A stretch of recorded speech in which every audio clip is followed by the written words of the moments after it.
ನಮಸ್ಕಾರ. ಪುಸ್ತಕದ ಮನೆಗೆ ಸ್ವಾಗತ.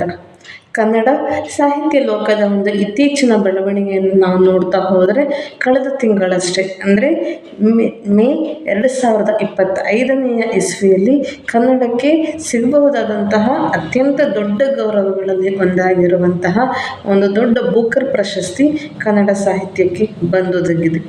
ಅದನ್ನು ಕನ್ನಡ ಸಾಹಿತ್ಯ ಲೋಕಕ್ಕೆ ತಂದುಕೊಟ್ಟಿರುವಂತಹ ಭಾನು ಮುಷ್ತಾಕ್ ಅವರ ಕುರಿತಾಗಿ ಇವತ್ತು ನಿಮ್ಮೊಂದಿಗೆ ಕೆಲವೊಂದಷ್ಟು ಮಾಹಿತಿಗಳನ್ನು ಹಂಚಿಕೊಳ್ಳುವಂತಹ ಒಂದು ಪ್ರಯತ್ನವನ್ನು ಮಾಡ್ತಾ ಹೋಗ್ತೇನೆ. ಭಾನು ಮುಷ್ತಾಕ್ ಅವರು ಹಾಸನ ಜಿಲ್ಲೆಯಲ್ಲಿ 1948 ಇಸ್ವಿಯಲ್ಲಿ ಜನಿಸ್ತಾರೆ. ಸುಮಾರು 8ನೇ ವಯಸ್ಸಿಗಾಗಲೇ ಶಿವಮೊಗ್ಗದಲ್ಲಿರುವಂತಹ ಕನ್ನಡ ಭಾಷೆಯ ಮಿಷನರಿ ಶಾಲೆಗೆ ಸೇರಿಕೊಳ್ತಾರೆ. ಅಲ್ಲಿ ಕೇವಲ 6 ತಿಂಗಳ ಒಳಗಾಗಿ ಅವರಿಗೆ ಕನ್ನಡವನ್ನು ಕಲಿಬೇಕು ಅನ್ನುವಂತಹ ಒಂದು ಗುರಿಯನ್ನು ನೀಡಲಾಗತ್ತೆ. ಅಲ್ಲಿ ಅವರಿಗೆ ಸಿಕ್ಕಿರುವಂತಹ ಗುರಿಯನ್ನು ಅವರು ಇಟ್ಟುಕೊಂಡು ಅಲ್ಲಿ ಅವರಿಗೆ ಸಿಕ್ಕಿರುವಂತಹ ಗುರಿಗಿಂತಲೂ ಇನ್ನೂ ಹೆಚ್ಚಿನದಾಗಿ ಅವರು ಕನ್ನಡವನ್ನು ಕಲಿಯುವಂತಹ ಒಂದು ಕೆಲಸವನ್ನು ಕೂಡ ಮಾಡ್ತಾರೆ. ಅಂದರೆ ನಿರೀಕ್ಷೆಗೂ ಮೀರಿ ಅವರಲ್ಲಿ ಕನ್ನಡವನ್ನು ಕಲಿತಾರೆ. ಈಗ ಪ್ರಸ್ತುತವಾಗಿ ಅವರು ಕನ್ನಡ, ಹಿಂದಿ, ದಖನಿ, ಉರ್ದು ಮತ್ತು ಇಂಗ್ಲೀಷ್ ಭಾಷೆಗಳನ್ನು ಸ್ವಚ್ಛಂದವಾಗಿ ಮಾತನಾಡ್ತಾರೆ.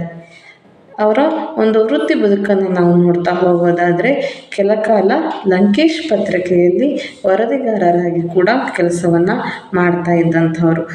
ಅದರ ಜೊತೆಯಲ್ಲಿ ಕೆಲ ತಿಂಗಳುಗಳ ಕಾಲ ಬೆಂಗಳೂರಿನಲ್ಲಿ ಇರುವಂತಹ ಆಲ್ ಇಂಡಿಯಾ ರೇಡಿಯೋದಲ್ಲಿ ಕೂಡ ಅವರು ಒಂದಷ್ಟು ದಿನಗಳ ಕಾಲ ಕೆಲಸವನ್ನು ಮಾಡಿದ್ದಾರೆ. ಸುಮಾರು 29ನೇ ವಯಸ್ಸಿನಲ್ಲಿ ಅವರು ತಮ್ಮ ಒಂದು ವೃತ್ತಿ ಬರವಣಿಗೆಯನ್ನು ಪ್ರಾರಂಭ ಮಾಡಿಕೊಳ್ತಾರೆ. ಅವರ ಕಥೆಗಳ ಸಂಗ್ರಹವನ್ನು ನೋಡ್ತಾ ಹೋಗೋದಾದರೆ, ಹೆಜ್ಜೆ ಮೂಡಿದ ಹಾದಿ, ಬೆಂಕಿ ಮಳೆ, ಎದೆಯ ಹಣತೆ, ಸಫೀರಾ, ಬಡವರ ಮಗಳು, ಹೆಣ್ಣನ್ನ ಅನ್ನುವಂತಹ ಕೆಲವೊಂದಷ್ಟು ಕಥೆಗಳನ್ನು ಅವರು ಬರೆದಿದ್ದಾರೆ. ಅದರ ಜೊತೆಗೆ ಅವರು ಬರೆದಿರುವಂತಹ ಕಾದಂಬರಿಯನ್ನು ನೋಡ್ತಾ ಹೋಗೋದಾದರೆ, ಕುಬ್ರಾ ಅನ್ನುವಂತಹ ಒಂದು ಕಾದಂಬರಿಯನ್ನು ಕೂಡ ಬರೆದಿದ್ದಾರೆ. ಇಬ್ಬನಿಯ ಕಾವು ಅನ್ನುವಂತಹ ಒಂದು ಲೇಖನ ಸಂಕಲನ, ಅದರ ಜೊತೆಗೆ ಒದ್ದೆಗಣ್ಣಿನ ಬಾಗಿನ ಅನ್ನುವಂತಹ ಒಂದು ಕವನ ಸಂಕಲನವನ್ನು ಕೂಡ ಅವರು ಬರೆದಿದ್ದಾರೆ. ಅದರ ಜೊತೆಯಲ್ಲಿ ಕಾನೂನಿನ ದೌರ್ಜನ್ಯ ಕಾಯ್ದೆ ಅನ್ನುವಂತಹ ಒಂದು ವಿಷಯದ ಕುರಿತಾಗಿ ಕಾನೂನಿನ ಒಂದು ಕೃತಿಯನ್ನು ಕೂಡ ಅವರು ಬರೆದಿದ್ದಾರೆ. ಇಷ್ಟೆಲ್ಲ ಅವರ ಬರಹಗಳು ಒಂದು ಕಡೆಯಾದರೆ, ಅವರ ಜೀವನದ ಒಂದು ತಿರುವನ್ನು ನೀಡಿರುವಂತಹ ಒಂದು ಪ್ರಮುಖ ಕೃತಿ ಅಂತ ಹೇಳಿದರೆ ಹಾರ್ಟ್ ಲ್ಯಾಂಪ್ ಅನ್ನುವಂತಹ ಒಂದು ಕೃತಿ.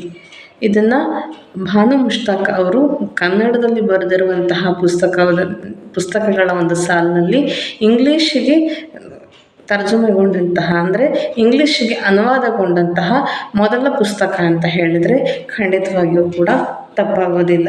ಇದು ದಕ್ಷಿಣ ಭಾರತದಲ್ಲಿರುವಂತಹ ಮುಸಲ್ಮಾನ ಸಮುದಾಯದಲ್ಲಿರುವಂತಹ ಮಹಿಳಾ ಕೇಂದ್ರಿತ ಕಥೆಗಳ ಸಂಗ್ರಹ ಅಂತ ಹೇಳ್ಬೋದು. ಅಂದರೆ ದಕ್ಷಿಣ ಭಾರತದಲ್ಲಿರುವಂತಹ ಮಹಿಳಾ ಸಮುದಾಯದಲ್ಲಿ ಹೆಣ್ಣು ಮಕ್ಕಳ ಕೇಂದ್ರಿತವಾದಂತಹ ಒಂದು ಪರಿಸ್ಥಿತಿಗಳು ಹೇಗಿದೆ ಅನ್ನೋದರ ಕುರಿತಾಗಿ ಈ ಭಾನು ಮುಷ್ತಾಕ್ ಅವರ ಹಾರ್ಟ್ ಲ್ಯಾಂಪ್ ಪುಸ್ತಕ ಮಾತನಾಡ್ತಾ ಹೋಗುತ್ತೆ. ಅದರ ಜೊತೆಗೆ ಅನುವಾದಕಿಯಾಗಿರುವಂತಹ ದೀಪಾ ಬಸ್ತಿ ಅವರು ಸುಮಾರು 2022 ಇಸ್ವಿಯಲ್ಲಿ ಈ ಪುಸ್ತಕವನ್ನು ಅಂದರೆ ಹಾರ್ಟ್ ಲ್ಯಾಂಪ್ ಪುಸ್ತಕದ ಒಂದು ಅನುವಾದವನ್ನು ಅವರು ಪ್ರಾರಂಭ ಮಾಡ್ತಾ ಹೋಗ್ತಾರೆ. ಬೂಕರ್ ಇಂಟರ್ನ್ಯಾಷನಲ್ ನ್ಯಾಯಾಧೀಶರ ಒಂದು ಅಧ್ಯಕ್ಷರಾಗಿರುವಂತಹ ಮ್ಯಾಕ್ಸ್ ಪೋರ್ಟರ್ ಅವರು ಅಭಿಪ್ರಾಯವನ್ನು ವ್ಯಕ್ತಪಡಿಸೋದನ್ನು ನಾವು ನೋಡ್ತಾ ಹೋಗೋದಾದರೆ, ಇವರು ಸ್ತ್ರೀವಾದಿಗಳಾಗಿದ್ರೂ ಮತ್ತು ಪಿತೃಪ್ರಧಾನದ ವ್ಯವಸ್ಥೆಗಳು ಮತ್ತು ಅದರ ಒಂದು ಪ್ರತಿರೋಧದ ಅಸಾಧಾರಣ ಖಾತೆಗಳನ್ನು ಈ ಪುಸ್ತಕ ಒಳಗೊಂಡಿದೆ ಅಂತ ಹೇಳಲಾಗತ್ತೆ. ಇದೇ ಪುಸ್ತಕಕ್ಕೇ ಅಂದರೆ ಹಾರ್ಟ್ ಲ್ಯಾಂಪ್ ಪುಸ್ತಕಕ್ಕೇ 2025 ಇಸ್ವಿಯ ಬೂಕರ್ ಪ್ರಶಸ್ತಿಯನ್ನು ಕೂಡ ನೀಡಲಾಗಿದೆ. ಮತ್ತು ಕನ್ನಡಕ್ಕೆ ಸಿಕ್ಕಂತಹ ಮೊದಲ ಬೂಕರ್ ಪ್ರಶಸ್ತಿ ಅಂತ ಹೇಳಿದರೆ ಖಂಡಿತವಾಗಿಯೂ ಕೂಡ ತಪ್ಪಾಗೋದಿಲ್ಲ. ಇದಷ್ಟು ಭಾನು ಮುಷ್ತಾಕ್ ಅವರ ಕುರಿತಾಗಿ ಒಂದಷ್ಟು ಸಂಕ್ಷಿಪ್ತವಾಗಿರುವಂತಹ ಮಾಹಿತಿ. ಮುಂದಿನ ವಿಡಿಯೋದಲ್ಲಿ ಇನ್ನೊಂದು ಮಾಹಿತಿಯೊಂದಿಗೆ ನಿಮ್ಮ ಮುಂದೆ ಬರ್ತೇನೆ. ಅಲ್ಲಿಯವರೆಗೆ ನಮ್ಮ ವಿಡಿಯೋಗಳನ್ನು ನೋಡ್ತಾ ಇರಿ. ನಮಸ್ಕಾರ.